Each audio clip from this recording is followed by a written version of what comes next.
समस्त ලංකා පාසල් අංකුර මාධ්‍යවේදීන්ගේ දක්ෂතා ඔපනැගීමේ අරමුණින් කොළඹ රාජකීය විද්‍යාලයේ මාධ්‍ය ඒකකයේ විසින් සංවිධානය කළ ජෙන්ෆ්ලික්ස් 2025 දෙවන අදියරේ සම්මාන සහ සහතික පත්‍ර ප්‍රදානෝත්සවය එම විද්‍යාලයේ නව රංගහල පරිශ්‍රයේදී ඊයේ සිදු කෙරුණා.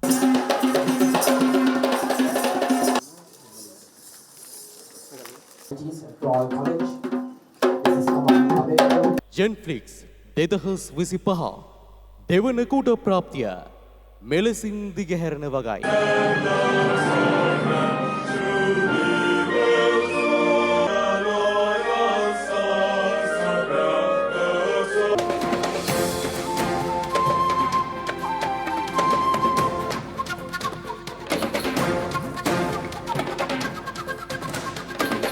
ජෙන්ෆ්ලික්ස් 2025 ත්‍යාග ප්‍රදානෝත්සවයේ ප්‍රධාන ආරාධිත අමුත්තා වශයෙන් සහභාගී වූයේ ස්වර්ණවාහිනී මාධ්‍යජාලයේ සමූහ ප්‍රධාන විධායක නිලධාරී නීතිඥ සුසාර දිනාල් මහතායි. මම අත්දැකීම් සමග තේරුම් ගත්ත දේ තමයි වේගය නෙවෙයි මාධ්‍යයේදී වැදගත් වෙන්නේ. වේගයට වඩා සත්‍යය කියන එකයි මාධ්‍යයේදී වැදගත් වෙන්නේ.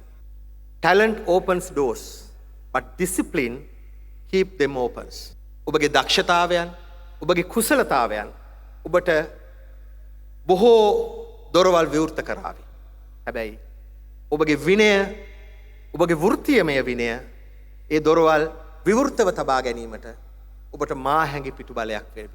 ජෙන්ෆ්ලික්ස් 2025 සමස්ත ලංකා අන්තර්පාස ත්‍රයිභාෂා දීප ව්‍යාප්ත මාධ්‍ය දින තරගාවලිය පැවැත්වුණේ ශ්‍රී ලංකා ජනමාධ්‍ය අමාත්‍යාංශයේත් අධ්‍යාපන අමාත්‍යාංශයේත් පූර්ණ අනුග්‍රහයෙන් සහ රජයේ ප්‍රවෘත්ති දෙපාර්තමේන්තුවේ පූර්ණ නිරීක්ෂණය යටතේ.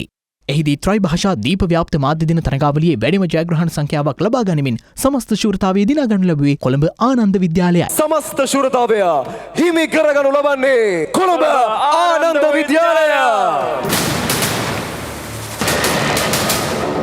එහි අනුශූරතාවය කොළඹ ඩී.එස්. සේනානායක විද්‍යාලය හිමි කරගත්තා. කොළඹ ඩී.එස්. සේනානායක විද්‍යාලය